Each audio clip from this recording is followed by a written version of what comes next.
So how you doing? See that? We got us a Lombard with an anti-vibe mount sitting down there.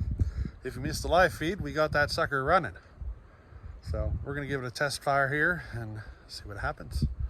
Alrighty, so here we go.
So, in case you didn't notice it, it kind of stood out immediately that as I pulled the trigger, it seemed to be like extremely fat, and then it would lean out as time went on.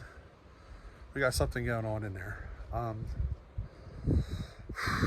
Probably in the carburetor. I'm guessing probably in the carburetor, because when I first started it, I had fuel spitting out the back of the carb. So I'm guessing it's in the carburetor there somewhere. So we'll have to give it a proper, a proper cleaning and rebuild. But it is running. So on to the next step, right? We just got to get it running better. These Lombards are one of my favorites, and I can tell you this particular one with the anti-vibe mount, I am surprised at how well those mounts work. I'm surprised. This might be one of my new favorite saws, firewood saws, once I get it up and running correctly. It's very comfortable to hold, very smooth. So I am quite tickled.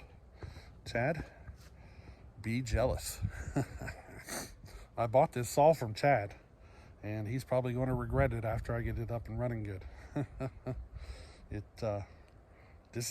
I can already tell that this is going to be a good running saw once I get that sorted out. So, hey, short video for today, but hey, it's what it is. Alrighty, catch you in the next one. Later.